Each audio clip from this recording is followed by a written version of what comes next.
پتہ نہیں کیا بات ہے کہ لڑکپن سے ہی مجھے جیسے کچھ لوگوں سے غائبانہ محبت ہے.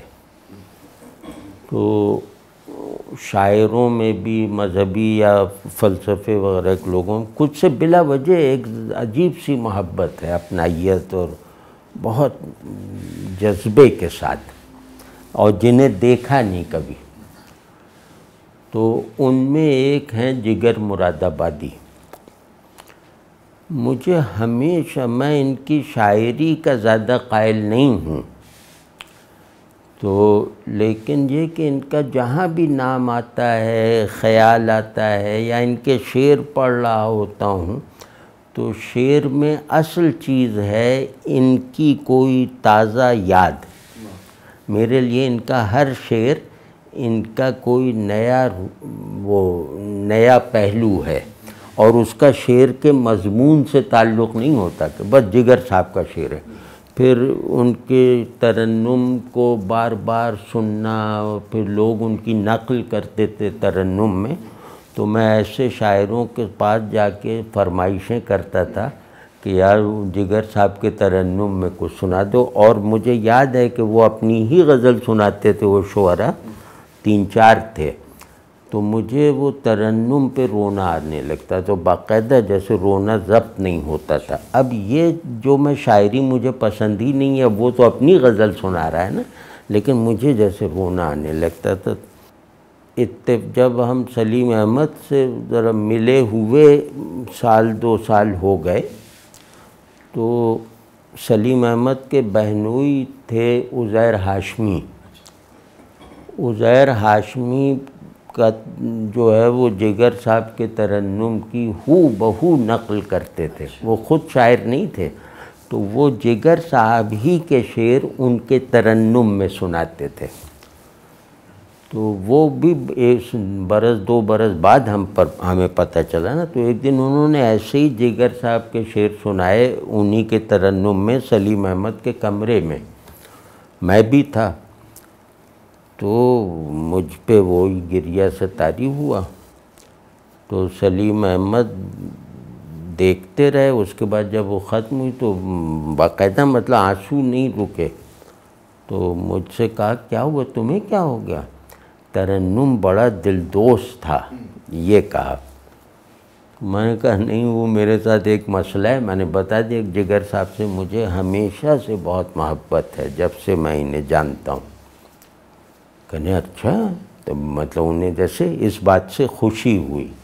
کہنے بھائی میں نے جگر صاحب کے ساتھ میری کئی ملاقاتیں ہیں، اور میں نے کچھ وقت بھی ان کے ساتھ گزارا ہے، سلیم احمد نے.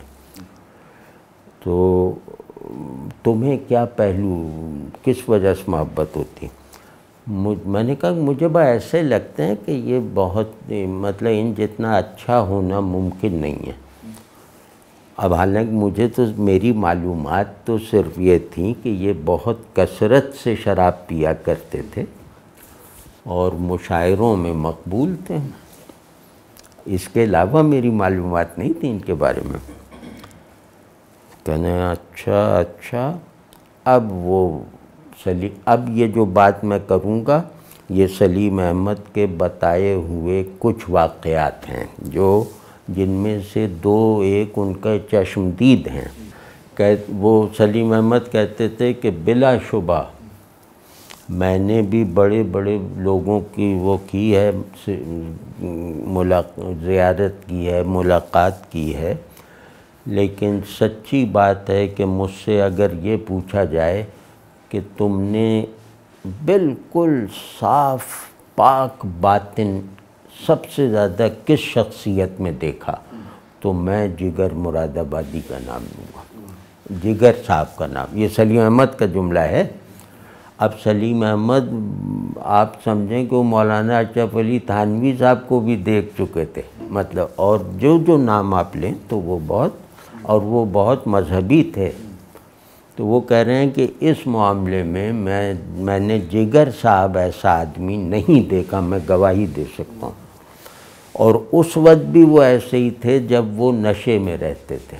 کہنے نشہ، یہ جاننے کے باوجود کہ یہ شراب کے عادی ہیں، میں اس وقت بھی یہ کہہ سکتا تھا کہ ان سے زیادہ پیور نفس میں نے نہیں دیکھا۔ تو اس کی وہ کچھ مثالیں بتاتے ہیں۔ وہ انہوں نے یہ کیا، یہ ان کی یہ رائے انہیں دیکھ کر بنی تھی، ان کے کچھ واقعات ہیں، ہماری تو بغیر دیکھے بنی ہوئی تھی۔ تو کہنے لگے کہ ایک مرتبہ جگر مراد آبادی صاحب نے، ان کو 1000 روپیہ ملتا تھا مشاعرے کا، اور یہ سب سے بڑا معاوضہ تھا، اور جگر صاحب کے بعد کوئی پڑھ ہی نہیں سکتا تھا مشاعرہ۔ تو ان کو 1000 روپے ملتے تھے، اور وہ آنے جانے کا کرایہ وغیرہ سب، اور یہ بہت زیادہ تھا، جیسے آپ سمجھیں آج کسی کو 5 لاکھ روپے ایک مشاعرے کا ملے۔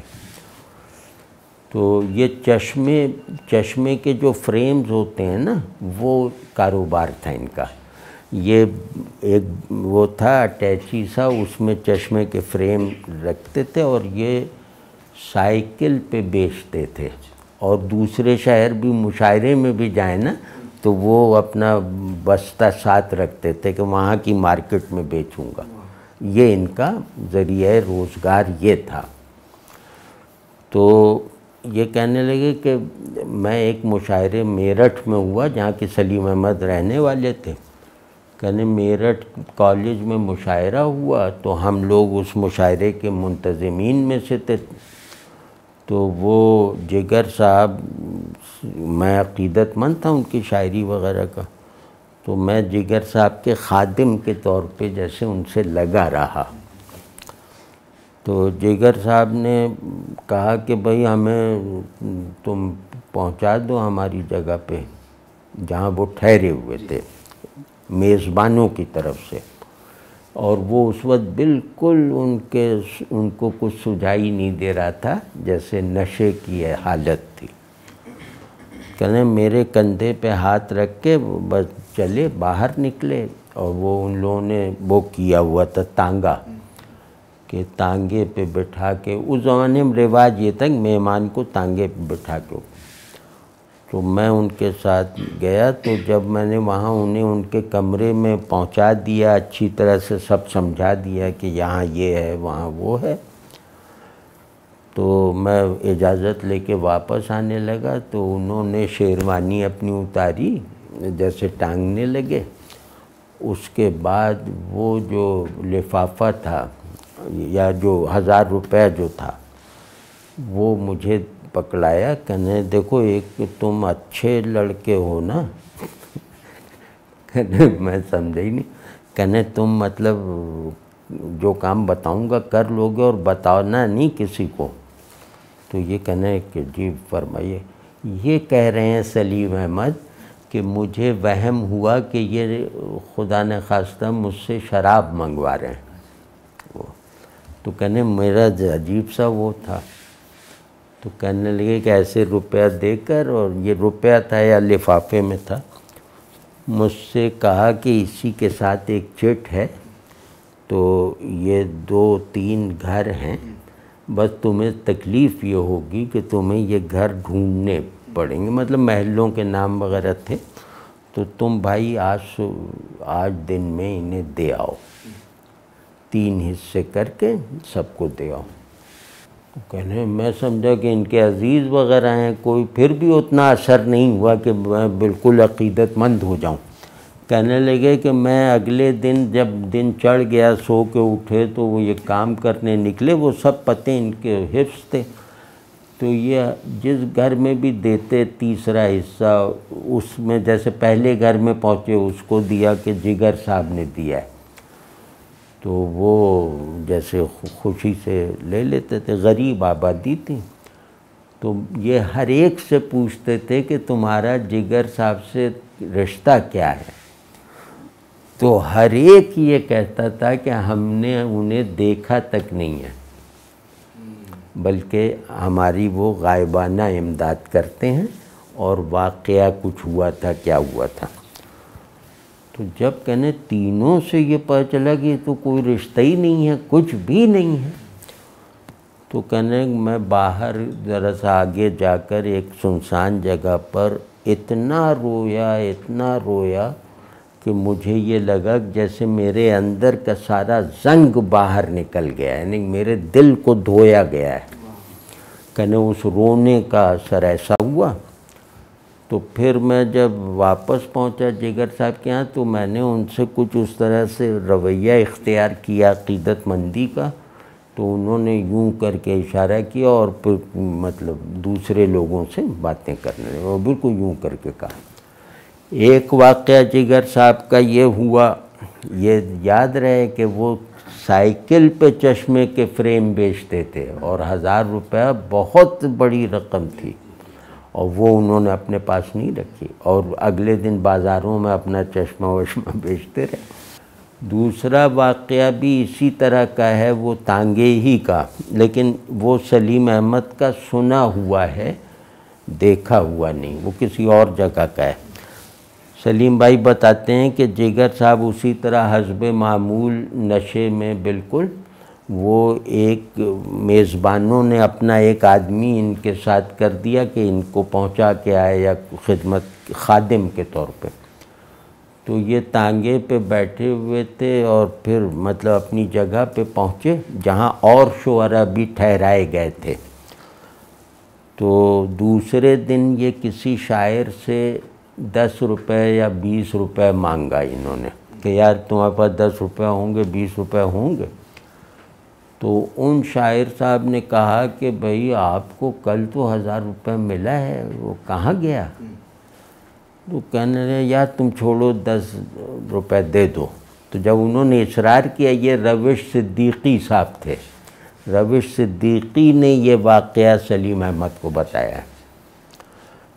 تو کھلا یہ کہ ان کی جیب میں سے اس آدمی نے وہ نشے میں سمجھ کے ان کے یہاں جیب، جہاں باہر کی جیب یا کیا، اس میں سے وہ لفافہ نکال لیا اور یہ دیکھ رہے تھے، اور یہ کہتے ہیں کہ مجھے عجیب گھبراہٹ سی ہوئی، شرم آئی کہ میں اسے روکوں، یعنی اسے روکنے سے مجھے شرم آئی، تو میں آنکھیں بند کر کے انجان بنا رہا۔ انہوں نے مولانا اشرف علی تھانوی صاحب کے ایک خلیفہ تھے، وحید الحسن مجذوب صاحب، وہ شاعر بھی تھے، مشاعروں میں شریک بھی ہوتے تھے، ڈپٹی کلیکٹر تھے، نہیں کلیکٹر ایجوکیشن وغیرہ، کوئی بڑے عہدے پہ اس زمانے میں تھے۔ تو ان کا ایک شعر بہت مشہور ہے، سب لوگوں نے، کہ ہر تمنا دل سے رخصت ہو گئی، اب تو آجا، اب تو خلوت ہو گئی۔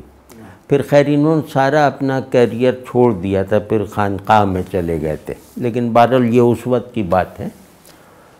تو جگر صاحب نے وحید الحسن مجذوب سے درخواست کی کہ مجھے اپنے شیخ سے ملوا دو، تو انہوں نے منع کر دیا، مطلب ٹال دیا، اور آ کر مولانا تھانوی سے یہ واقعہ ذکر کیا اور کہا کہ وہ میں نے ٹال دیا وہ۔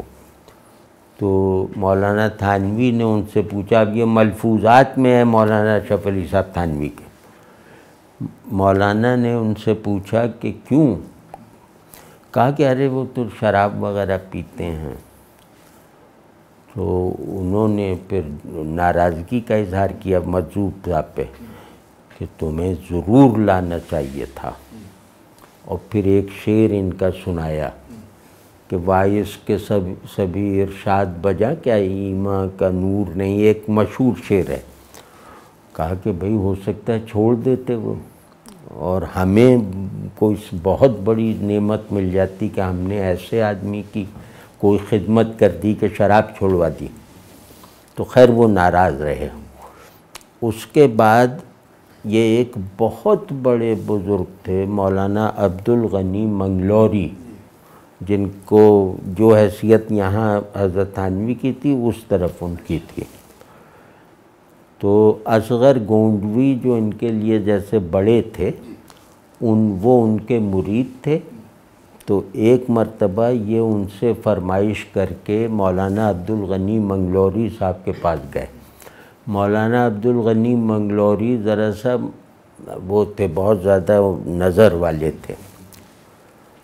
اب منظر یہ ہے کہ ایک آدمی جو شراب کا بہت زیادہ عادی ہے، مطلب وہ الکوہولک تھے، تو اب وہ لے کر اصغر گونڈوی صاحب گھبرائے ہوئے کہ میرے شیخ پہچان نہ جائیں کوئی، تو وہ گھبرائے ہوئے ان کو لے کر آئے، اور جیسے ہی داخل ہوئے اور انہوں نے کہا، جگر صاحب نے کہ حضرت میں آپ کا خادم جگر ہوں، سلام کے بعد جگر مراد آبادی، تو وہ ذرا سے یوں آرام سے جیسے بیٹھے ہوئے تھے، تو ایک دم جمپ لگا کے اٹھے وہ ضعیفی میں، اور دوڑ کر ان سے گلے سے لگ گئے اور کہا کہ آج ہماری مراد پوری ہو گئی، تو آج ہماری مراد پوری ہو گئی، اور پھر زور سے بھینچا اپنے ساتھ جیسے،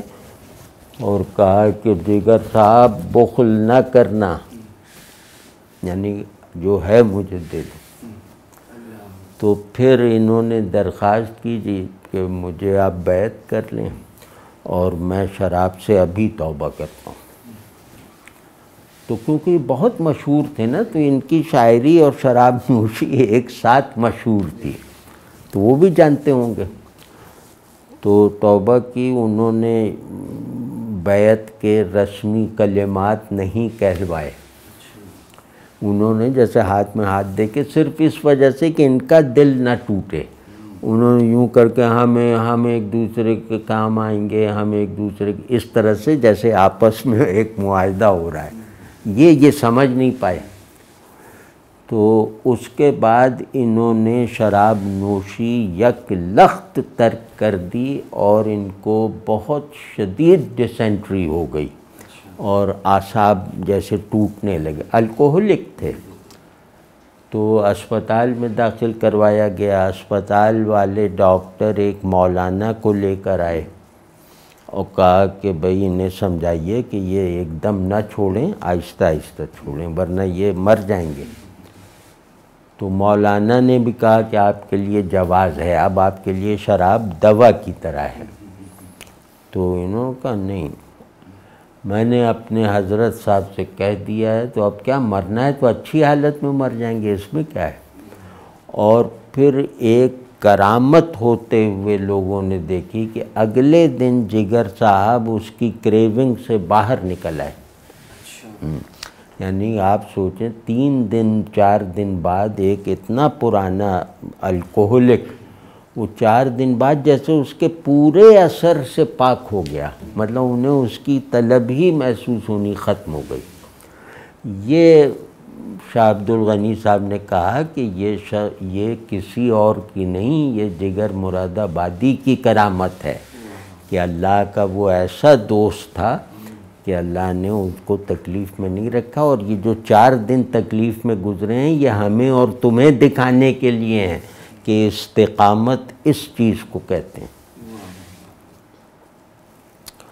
تو بہت بڑے آدمی تھے، بہت بڑے آدمی، کاش ہم نے انہیں دیکھا ہوتا۔ اور ان کے سلیم احمد بتاتے ہیں کہ جگر مراد آبادی خوش شکل، بظاہر جو خوش شکل ہوتے ہیں نا لوگ، ویسے نہیں تھے۔ ایک تو رنگ ان کا کالے کے قریب تھا، پھر اوپر سے چیچک کے داغ تھے، ان کی ایک آنکھ بھی چیچک سے پہلے چیچک نکلتی تھی نا تو اس کے نشان رہ جاتے تھے، ایسا ان کا چہرہ تھا۔ لیکن بقول سلیم احمد کہ ان کو کوئی بھی دیکھتا تھا تو دیکھتا ہی رہتا تھا، مطلب اتنا خوبصورت آدمی ہم نے نہیں دیکھا، وہ اس تجربے سے گزرتا تھا کہ ایسا جمال ہم نے نہیں دیکھا۔ اور ان کی آنکھیں ایسی تھیں کہ جیسے آپ کو کوئی فرشتہ دیکھ رہا ہے، بالکل فرشتوں کی طرح آنکھیں۔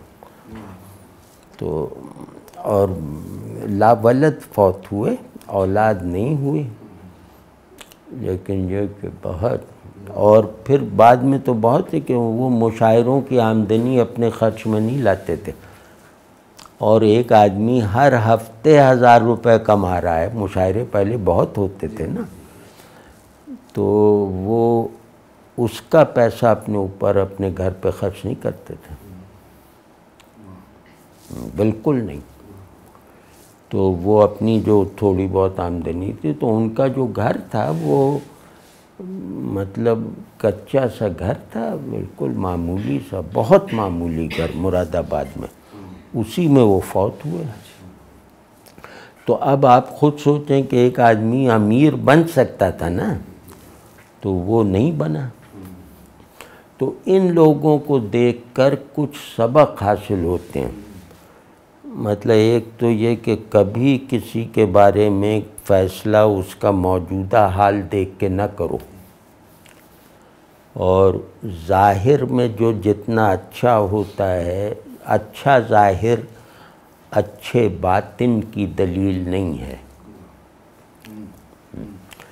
اچھا باطن جگر مراد آبادی ہی کا ہوگا نا، کہ جن کے چہرے کی تفصیل یہ ہے اور لوگ اس پہ فدا ہو جاتے تھے۔ مطلب سلیم احمد کہتے ہیں کہ میں نے جب دیکھا مجھے ایسا لگتا تھا کہ یہ حسن یوسف کی ایک پرچھائی دیکھ رہا ہوں، اور حالانکہ ویسے تھے وہ۔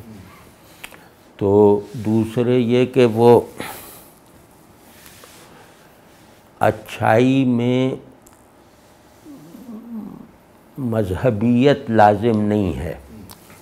مذہبیت سے مراد یہ کہ جگر مراد آبادی شراب چھوڑ کر زیادہ اچھے نہیں ہو گئے تھے، وہ اتنے ہی اچھے تھے جب وہ نشے میں رہتے تھے۔ تو یہ ان کا وہ تھا کہ اب انہیں نشے میں دیکھنے والے بھی ان کی تعریف کرتے ہیں۔ جیسے آپ جانتے ہیں شرابیوں کے بارے میں لوگوں کے جملے مشہور ہو جاتے ہیں، لوگ حقارت سے دیکھتے ہیں۔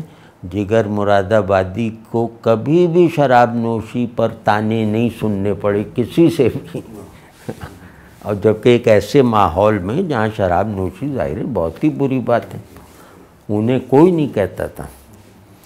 تو یہ ایک تو یہ کہ اچھائی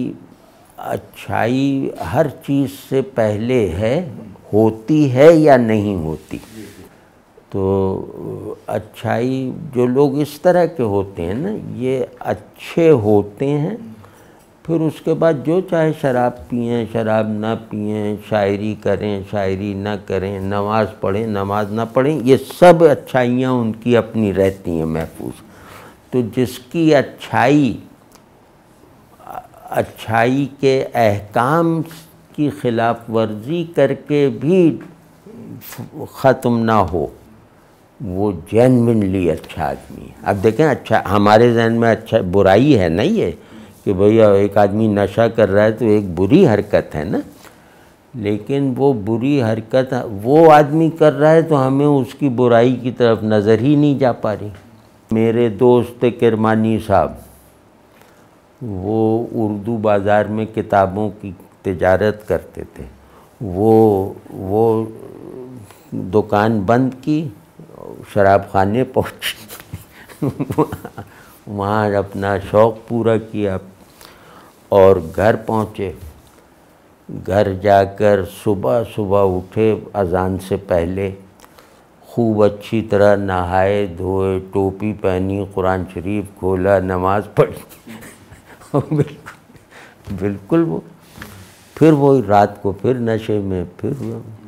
اب دیکھنا والا کوئی ایسے ہی ہو نا، پتھریلا سا آدمی، وہ کہے گا یہ متضاد شخصیت ہے، ہم انہیں جانتے ہیں، ہم کہتے ہیں یہ بالکل تضاد نہیں تھا۔ ایک آدمی اسی طرح بس ہے، اس کا نشہ اس کو ذہن سے وہ صبح اٹھتے ہی اس نشے کو اپنے لیے روحانی بنا لیتا تھا۔ اب ہر چیز پہ جو منصف اور حاکم اور جج بن کے کبھی نہیں دیکھنا چاہیے، کبھی نہیں، یہ بہت بڑی برائی ہے۔ بس ٹھیک ہے، وہ کہتے تھے ہم تیار ہوتے ہیں نماز کے لیے، ہم کہتے تھے ٹھیک، تو وہ یہی کہتے تھے کہ میں تو عبادت کے لیے تیاری کرتا ہوں، یعنی خود رفتگی۔ تو میں اب اس وقت تو ہم ہنستے تھے، لیکن ہنستے تھے، مطلب جیسے کسی خوشگوار بات پہ ہنسا جائے، یہ نہیں، لیکن اب سمجھ میں آتی ہے یہ بات کہ یہ وہ کہنے میں جھوٹے نہیں تھے، وہ یہ کہہ سکتے تھے کہ میں خود رفتہ ہو کر مصلی پہ جاتا ہوں۔ اب ٹھیک ہے ان کے ذہن میں جو بات بھی آ گئی ہو، لیکن وہ بات لاکھ غلط ہو، لیکن اس بات کو انہوں نے اگر اپنے لیے مثبت بنا کے دکھا دیا اور اپنی اچھائیاں جو ہیں وہ اس سے متاثر نہ ہونے دیں بلکہ بڑھا لیں، تو اب مجھے ان کی زندگی کے 24 گھنٹے میں سے 1 گھنٹے کو لے کر ان کے باقی 23 گھنٹوں پر فیصلہ کرنے کا کوئی حق نہیں ہے۔ ہم لوگ نشے سے 1000 گنا برائیوں میں مبتلا ہیں۔ بھئی نشہ حسد برائی نہیں ہے، غیبت برائی نہیں ہے، لوگوں کے لیے سنگ دلی، شراب اس کے آگے کوئی شے نہیں ہے۔